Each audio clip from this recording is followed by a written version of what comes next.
Assalamualaikum warahmatullahi wabarakatuh. Bismillahirrahmanirrahim. Alhamdulillahirabbil alamin. Wa bihi nasta'inu ala umurid dunya waddin.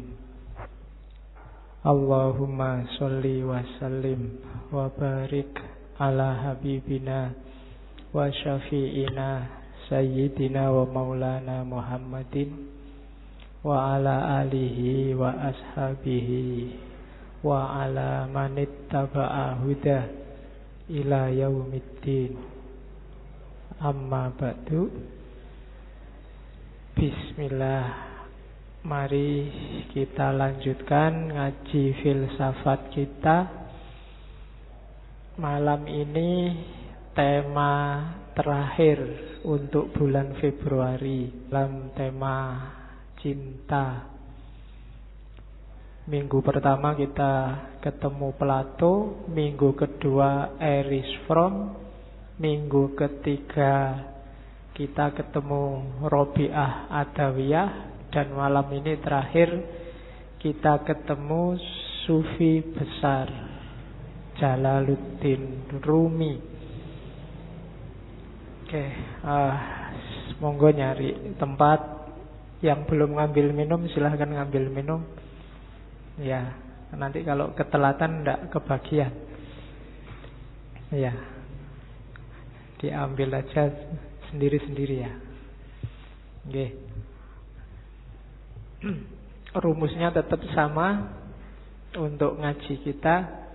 Fokusnya tetap pada pengayaan ilmu. Diharapkan rumusnya kayak Sokrates. Katanya Sokrates, semakin banyak ilmunya, harusnya orang itu semakin baik perilakunya. Tambahnya ilmu harus korelatif dengan semakin baiknya amal. Kenapa begitu? Mungkin teman-teman komplain, kan banyak orang ilmunya banyak tapi juga kurang ajar. Enggak, orang yang ilmunya banyak kok tetap kurang ajar, itu kalau menurut Sokrates dia bukan orang pinter. Karena kalau orang ilmunya banyak tetap perilakunya tidak bagus, dia sedang melakukan sesuatu yang bertentangan dengan ilmunya, dan itu akan menghasilkan hidup yang gelisah, hidup yang galau.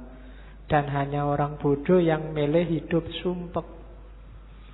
Orang yang sudah tahu kalau korupsi itu jahat, merusak, kok tetap korupsi, itu katanya Sokrates orangnya bodoh. Maka visi kita di ngaji ini yang bolak-balik saya sampaikan, semakin nambah ilmunya harusnya semakin baik kelakuannya. Rumusnya itu. Kalau belum, ya diusahakan. Kan cuma itu. Bismillah. Kita sekarang masuk ke seorang sufi besar. Asalnya dari Balkh. Kalau di tulisannya Balkhi. Daerah Afghanistan. Dari sekitar awal abad 13. Jalaluddin Rumi ini lahirnya 1207 dan nanti meninggalnya tahun 1273. Sufi Jalaluddin Rumi ini terkenal tidak hanya di dunia Islam. Orang Barat juga banyak yang jatuh cinta sama Jalaluddin Rumi. Dulu tahun 2007 waktu PBB 2007 800 tahun peringatannya Rumi, itu UNESCO PBB mencanangkan tahun 2007 adalah tahun Jalaluddin Rumi. Jadi orang Barat aja banyak yang jatuh cinta, padahal kita banyak yang tidak kenal sama Jalaluddin Rumi. Jangan-jangan orang luar lebih mengapresiasi. Dan sejauh yang saya tahu, muka kita umat Islam itu banyak diselamatkan oleh beliau-beliau ini. Stigma-stigma negatif Islam yang teroris, Islam yang ngamuan, itu menjawabnya mudah karena ada orang-orang seperti Jalaluddin Rumi ini. Jadi kalau ada yang ngomong, oh Islam itu ngamuan, oh enggak, coba dilihat Rumi itu. Kebetulan nama ini diakui. Bahkan Paus Yohanes ke-23 itu menghormati Rumi. Dia bilang, kalau di hadapan Rumi saya harus tunduk dan patuh. Itu mereka. Dan ya jangan lagi tokoh-tokoh Muslim seperti Iqbal, termasuk juga tokoh Hindu seperti Gandhi, itu idolanya juga Rumi. Di masjid ini juga Rumi kan kita kaji bareng Cak Kus. Ya, semoga, makanya kok lama sekali ya ngaji filsafat ndak ngangkat-ngangkat Rumi. Loh, tiap sekian minggu kalian kan sudah ketemu Rumi. Cuma karena banyak yang minta, ya sudahlah saya angkat di filsafat cintanya. Sebenarnya banyak gagasan-gagasan original dari Rumi, cuma malam ini kita ngomong cintanya saja. Rumi ini ayahnya sendiri itu seorang wali, seorang ulama. Gelarnya Sultanul Ulama. Namanya Syekh Bahauddin Walad. Aslinya dari Bah, Afghanistan. Afghanistan zaman dulu itu kan masuk wilayahnya Persia. Cuma waktu Rumi umur 3 tahun, Syekh Bahauddin Walad dan keluarga ini pindah ke Konya. Konya itu di satu daerah namanya Rum. Konya ini masih, kalau hari ini wilayah Turki. Makanya karena tinggalnya di daerah Rum, gelarnya, panggilannya Rumi. Asalnya dari Rum. Nama aslinya Jalaluddin. Nanti Jalaluddin Rumi ini sejak kecil sudah pintar. Bahkan begitu masuk ke Konya, beberapa tahun saat dia umur 7-8 tahun, sama ayahnya diajak sowan ke wali besar saat itu, Fariduddin Attor. Begitu Fariduddin Attor sama Rumi melihat Rumi ini saat itu berdiri di belakang ayahnya. Katanya Attor, lihatlah, lautan sedang datang. Dan di belakang lautan itu ada samudra. Jadi Sufi dan wali itu biasanya lebih ngerti siapa ya jadi siapa. Dan ramalannya Fariduddin Attor benar bahwa Rumi ini nanti melebihi ayahnya jauh. Setelah ayahnya meninggal, nanti Rumi lah yang menggantikan ayahnya. Kalau zaman sekarang mungkin di pondoknya santrinya banyak, 4.000-an lebih. Sehingga dikenallah nanti Rumi dengan gelar Maulana. Maulana Rumi, tuan kami, tuannya orang Rum. Itu karena kepinterannya seorang Rumi. Jadi dia profesor pinter zaman itu. Meskipun nanti ada titik balik kehidupannya yang membuat dia jadi tidak sekedar orang pinter, tapi jadi orang sufi besar. Jadi yang bikin titik balik ini nanti ketika dia bertemu gurunya, namanya Syamsu Tabriz, Syamsuddin At-Tabrizi. Ini sufi misterius yang kemarin waktu kita ngaji Sunan Kalijogo, kan waktu Sunan Kalijogo mau naik haji ke Mekah terus transit di Malaya, di Pulau Upih itu nunggu kapal, bergurulah Sunan Kalijogo pada seorang wali yang namanya Syamsu Tabriz. Kalau di Serat Jawa namanya Syekh Sutabrid. Syekh Sutabrid ini dimungkinkan wali pengembara Syamsu Tabriz ini, meskipun ada beberapa kritik termasuk ndak sinkron tahunnya, tapi bisa jadi juga. Nah, itu Rumi. jatuh cinta luar biasa sama gurunya.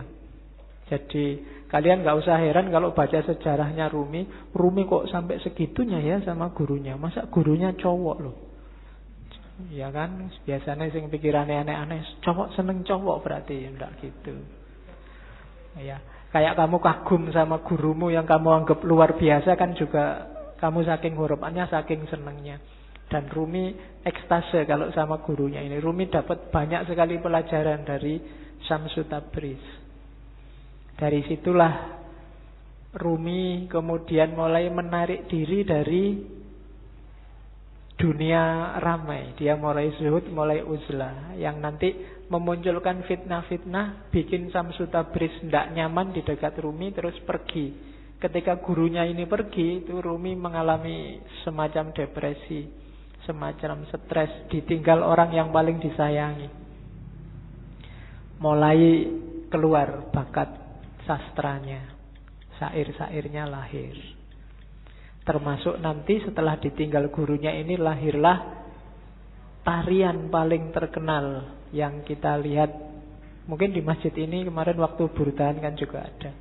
Orang barat menyebutnya whirling dervish, sufi berputar, yang gambarnya orang muter-muter cepat sekali itu. Jadi itu sebenarnya waktu Rumi sumpek, suatu ketika dia ke tempatnya seorang muridnya namanya Salahuddin. Salahuddin ini pandai besi. Jadi tukang besi yang biasanya nempa besi itu. Nah, dia merenung di situ, termenung. Tiba-tiba dia dengar ketukan besi itu yang teng yang membentuk apalah kalian. Saya tidak tahu di Jogja di mana ya pandai besi. Sekarang enggak, mungkin enggak populer. Tapi dulu ada tukang besi. Nah, lama-lama bunyi ketukan ini di telinganya Rumi kedengaran kayak bunyi wirid, kayak bunyi Allah, Allah, Allah. Terus di setiap ketukannya, dan secara nggak sadar tubuhnya bergerak mengikuti irama ketukan besi itu. Dari situ nanti terus dia berputar. Dari situ nanti lahir whirling dervish yang terkenal dalam torekot yang di torekotnya Rumi itu namanya torekot Maulawiyah. Oke. Jadi torekot yang dikembangkan sesuai ajaran-ajaran Rumi. Ajaran-ajarannya dirumuskan sama sahabatnya yang namanya Syekh Husamuddin. Kalau Rumi dia nulis beberapa kitab besar yang populer, yang kita ngaji di sini sama Cak Kus itu rubaiyat. Rubaiyat itu 1600 bait syair. Nanti kitab yang dia tulis paling terkenal lagi Diwanu Syamsu Tabriz. Ini pujian-pujian syair tentang gurunya Syamsu Tabriz. Tentang gurunya juga dia tidak cuma nulis diwan, tapi nulis maqalatus Syamsu Tabriz.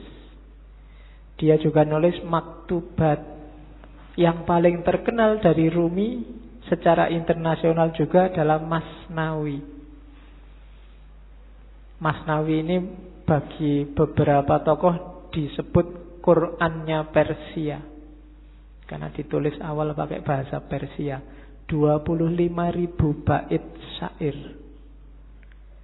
didiktekan pada sahabatnya Syekh Husamuddin dalam jangka kurang lebih 15 tahun. Meskipun enggak secara kontinu di tahun-tahun terakhir kehidupannya Rumi. Itu untuk menutupi kerinduannya pada gurunya. Syekh Husamuddin ini sahabatnya yang bertugas mencatat syair-syairnya Rumi. Jangan salah, Rumi itu kalau bersyair enggak pakai mikir, enggak pakai nulis. Namanya bil bidah. Jadi kayak orang ngomong tiba-tiba keluarnya syair aja. Jadi dia tidak pakai, kayak kalian kan bikin puisi sak garis keliru dicoret, dihapus, ganti lagi. Kurang indah dihapus. Tidak. Kalau Rumi namanya bil bidah, secara langsung. Badihi itu kan langsung. Jadi begitu dia ekstase, dia ngomong dan muridnya mencatat. Dari situ lahirlah Masnawi. yang 25.000 bait syair. Dan syairnya itu kalau Mas Nawi coba sekali-sekali dibaca. Saya tahu teman-teman akrab enggak ya dengan warisan-warisan semacam ini. Saya dulu zaman mahasiswa sukanya yang terjemahannya Nicholson itu. Nicholson aja menerjemahnya panjang, hampir 25 tahun. Menerjemah karyanya Rumi mulai 1925 sampai 1950. Orientalis itu mau sekian puluh tahun menggeluti karya umat Islam. Jangan dibandingkan sama kita. Ya, nanti kita malu. Kita kan bisanya cuma marah-marahin orientalis. Padahal kita tidak mau setekun orientalis untuk belajar Islam. Itu kelebihan kita hari ini. Iya, kita kan senengannya nesu. Kalau ada yang nggak cocok dikit marah-marah. Kemarin saya waktu di Jakarta ada wartawan yang tanya, Pak Faiz, ngaji filsafat itu kitabnya apa? Tidak ada kitabnya. Lah kok tidak ada kitabnya? Ya memang tidak ada. Lah terus pakai apa? Tak bilangin kitabnya itu kitab cahaya. Ya kan kitabnya cahaya toh kita. Iya. Jadi terus yang datang itu siapa aja kan? Biasa tak pakai guyon itu kan. Yang datang ke sini itu semuanya bercahaya. Karena senengannya pegang HP, dipegang wajahnya bercahaya semua. Ada yang tanya gitu. Ya kemarin saya waktu sama Pak Said Akil itu kan terus gimana ya Pak solusinya, ada hoax, ada berita palsu itu kan di panel sama banyak tokoh yang lain. Solusinya banyak tapi ya masih sumpek aja. Akhirnya terakhir kata-kata terakhir Pak Faiz gimana? Gimana kalau kita berdoa saja? Doa kita itu selama ini kurang. Kita kan biasanya doanya Rabbana atina fid dunya hasanah wa fil akhirati hasanah. Sekarang dunianya tambah satu lagi, dunia maya. Itu kan kita kan bingung hari ini gara-gara dunia maya. Jadi gimana Pak Yai Said kalau doanya sekarang kita tambah ya Rabbana atina fid dunya hasanah wa fid dunya maya hasanah wa fil akhirati hasanah. Ya, wong Jakarta bingung iki kiai opo iki. Oke, terus. Jadi Rumi seperti itulah sosoknya. Kalau dari sisi fikih Rumi ini Hanafiyah, bukan Syafi'iyah. Kalau dari sisi kalam, Rumi ini Maturidi. Sunni jelas. Jadi di antara sufi besar, kebanggaannya orang Sunni itu Jalaluddin Rumi. Ada satu kisah yang saya suka waktu Rumi berguru sama Samsud Tabriz. Satu ketika gurunya ini kan wali itu kan so aneh-aneh. Satu ketika Rumi, kita malam-malam ngobrol gini kan enaknya sambil minum ya. Mbok tolong kamu beliin beliin arak, nanti kita minum bareng-bareng. Rumi heran, sampean ini sehat Pak Guru? Kan kamu sering gitu hari ini kan, Anda sehat mesti gitu. Ya. Sekarang kan sering kamu disindir gitu kan, di WA di Facebook kan mesti gitu. Anda sehat, yang paling banyak sekarang Anda Muslim, mesti gitu. Ya. Kalau yang perempuan gampang jawabnya bukan, saya Muslimah. Sama gurunya disuruh beri arak, disuruh beri minum-minuman keras. Kan Rumi, lah gimana guru saya malu nanti kalau ketahuan murid-murid saya, ketahuan orang-orang, wong wali kok malah minum-minum. Loh kamu mau apa enggak? Kalau enggak mau ya enggak usah jadi muridku. Yalah terpaksa berangkat. Padahal kedai arak itu ada di perkampungan orang Nasrani. Akhirnya Rumi ya wis gampang lah diatur. Terus dia pakai jubah besar. Habis beli terus dimasukin jubahnya biar enggak ketahuan. Ya kok dilalah orang-orang Nasrani yang ada di situ ngincer, ini ngapain Rumi di sini? Malah beli minuman keras, diikuti dari belakang. Begitu nyampe depan masjid, teriak ini orang Nasrani, lihat wali kalian, sufi kalian beli minuman keras. Itu orang masjid, masa toh nggak percaya awalnya. Begitu dibuka, coba lihat di jubahnya, Bener ada minuman keras di situ. Wah, wali palsu berarti dipukuli banyak orang Rumi di situ. Saat Rumi dipukuli terus gurunya datang, Syamsul Tabriz. Gurunya bilang, kalian salah paham, itu bukan minuman keras, itu cuma air putih biasa. Waktu coba lihat, ternyata benar air putih biasa. Itu sebenarnya pelajaran buat Rumi. Rumi, kamu membanggakan apa? Status, nama besar, kewalian, penghormatan orang lain. Apa benar mereka menghargaimu, menganggapmu penting, menganggapmu besar? Wong cuma gara-gara botol kecil ini aja kamu sudah dipukuli. Jadi tidak ada atribut, tidak ada nama, tidak ada kebesaran, tidak ada kebanggaan. Kalau sama orang lain, ya manusia itu begitu. Maka jangan menyombongkan nama besar, jangan menyombongkan nama baik. Mungkin di Indonesia dulu ada ulama yang gara-gara nikah lagi, terus orang se-Indonesia marahin dia. Ada kan begitu? Nama besarnya langsung jatuh. Loh, itulah rakyat, itulah masyarakat. Kalau kita mengandalkan pendapat masyarakat, kita menjaga nama baik di tengah masyarakat, apa nama itu? Apalagi di era hari ini kan fitnah, berita bohong berseliweran. Kalau kita andalannya nama baik, besok kamu tak bikinin hoak, namamu langsung jatuh. Maka jangan mikir itu. Tidak usah sibuk dengan orang menganggap aku baik apa enggak. Yang penting lakukanlah, jadilah orang baik. Tidak usah mikir, benar enggak aku baik, orang melihatku baik. Ada kebalikannya, aslinya kamu jelek, tapi kamu pingin dianggap baik. Itu nanti yang disebut pencitraan. Nah, oke. Wong kamu foto aja kan, foto itu kan harusnya nggak menipu. Tapi kan kamu cari aplikasi sekiranya wajahmu bisa kelihatan cakep kan gitu. Foto dari depan jelek, dari samping dari samping, kan sering-sering begitu. Oke, bismillah, sekarang kita lihat ya. Punya apa Rumi? Sebentar kita lihat garis besar pikirannya sebelum masuk ke cinta. Gagasan dasarnya hampir semua sufi adalah